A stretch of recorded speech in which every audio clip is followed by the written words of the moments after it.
In this video, we're going to be doing an in-depth review of the Harbor Freight RoadShock LED lights.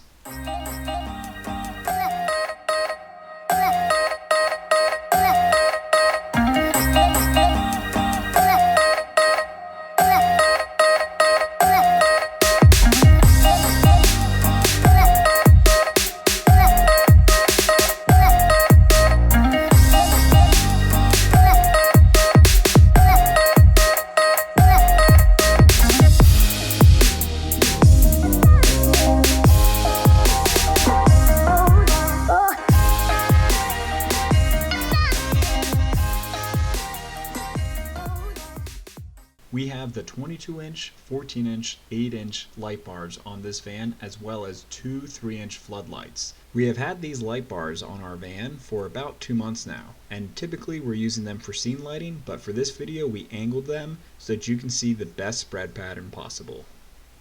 I think that these are really quality. Starting from unpackaging them to just getting the chance to hold them in my hand, they're really heavy duty. All the rubber that's around them for the seals seems to be really nice, pliable, but has that rugged feeling that you would get. The kits come with everything that you would need to hard mount every single light. You can see with this little floodlight that we have all the tools and a quick little diagram that we need to go ahead and install this. So with the drill, figuring out where it is that you want to put this, you can kind of place this anywhere that you want. We have ours on the roof of our E250 as well as on the roof of our other vans that we use for service work as well. The pigtails are your standard weather pack pigtails.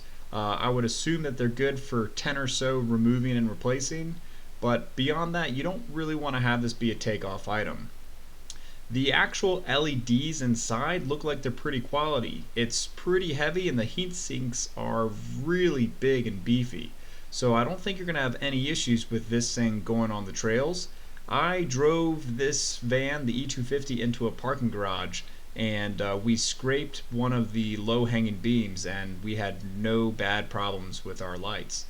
The wiring kit that you can buy in association with the RoadShock LED light bars is really cool. It makes this process of installation pretty much bulletproof, stupid-proof, idiot-proof. It's awesome. So it comes with fuses that you would use depending on how many lights you're going to do. You can install 2 lights to 1 harness.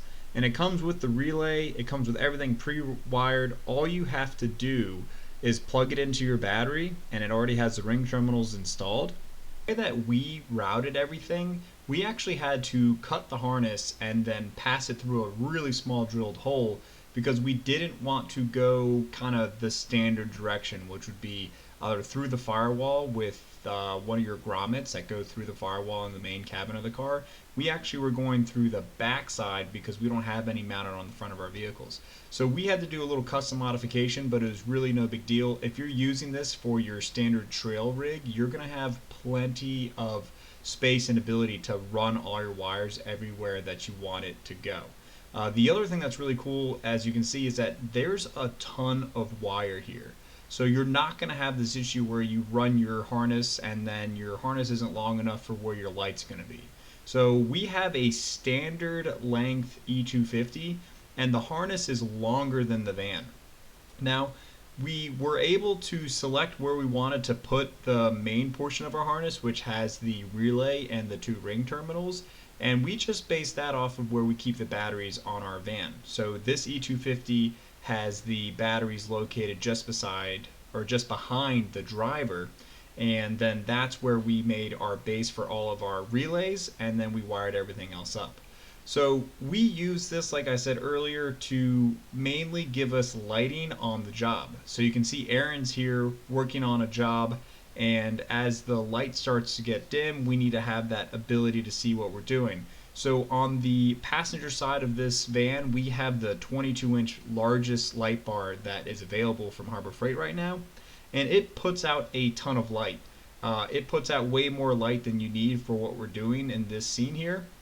But then if you take a look at the passenger side where we have the smaller 14-inch, this gives you kind of a better understanding of how much light you're able to put out, because the center of it is your straight shot And then at the ends of each light bar, they have literally the 3-inch floods look like they're just plugged right in there. So this again is that 14-inch light, and it just puts out a ton of light. Now we're also really close to kind of where I'm filming versus where I'm putting light out, but you can see like the spread pattern is a little bit wider versus a little bit narrower depending on how wide and how long the light bars are, and that's because the amount of floods that each of them have. So up close you can't really tell how awesome the 22-inch light bar is because it's just right there, so it doesn't really have an awesome spread pattern. But later in this video I'm going to be showing you guys where we go out into a 17-acre front field and we light up the entire thing with all the lights. So we've used these lights on a bunch of different jobs. We've had them on both of our vans for about 2 months now. We haven't had any sort of degrading.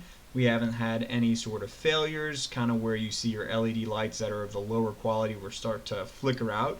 And we use these lights a lot. I mean, there's the winter time now in Washington D.C, so we're out past 5, 6, 7 o'clock at night, and it just gets super dark. So this video that you're seeing right now, I'm hooking up a plow harness because we're getting ready for that we were getting ready for that snowstorm that came through DC just a couple of weeks ago.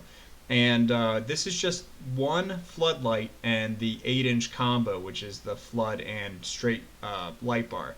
And it puts out a ton of light. We're probably 30 or 40 feet away from the van, and we're in the middle of a farm, this big field, and there's no light around us. So here is where I did the drone shots from, and in the center of the screen right now where the road is pretty much where we had parked the van, and we were able to light up this entire field. The snow definitely helps with the reflection, but we were still able to light up this 17-acre field, and you can see where the X is. That's where I take this next shot from. So this next shot is with our drone, and you can see our headlights, and then what's facing you right now is that big 22-inch light bar, so you are looking at the passenger side. And then behind it at the rear we have the 8-inch, and then on the passenger side we have the 14-inch. And we have the 2 3-inch floodlights at the rear, and we installed them a little looser than the others because we wanted to be able to kind of move it where we needed it so that we could always have the light exactly where we wanted it while working. So now I'm just next to it. We're starting on the passenger side, and you're looking at the pattern of the 3-inch floodlight. And as I walk to the rear, this is the 8-inch light bar, which gives you a ton of space, a ton of light. And you can see right here, this is the flood pattern that you get. So it's like this really narrow, maybe 15 feet wide when you're 10 or 15 feet away from the van. And it puts out a really nice bit of light. Now this light bar is insane. This is a 22-inch, and if you were there, you could see that this light bar almost lights up the fence line that you could see from the drone video. But right now you're looking at this field, and that little cone is 150 feet away from the van. So take a look at how bright our headlights are. This is our headlights at low beam, which not very bright. And then you compare it to the 22-inch light bar, and it's a massive difference. Obviously it's going to be because you're comparing multiple high-powered LED little tiny bulbs to compare to some older halogens. So there you guys have it. This is our 2-month review of the RoadShock LED light bars from Harbor Freight. If you want to stay up to date and see how we do with a stress test, putting these things to the ultimate test on waterproofing, be sure to smash that subscribe button and see what other videos we come up with next. Thanks for watching, and happy motoring.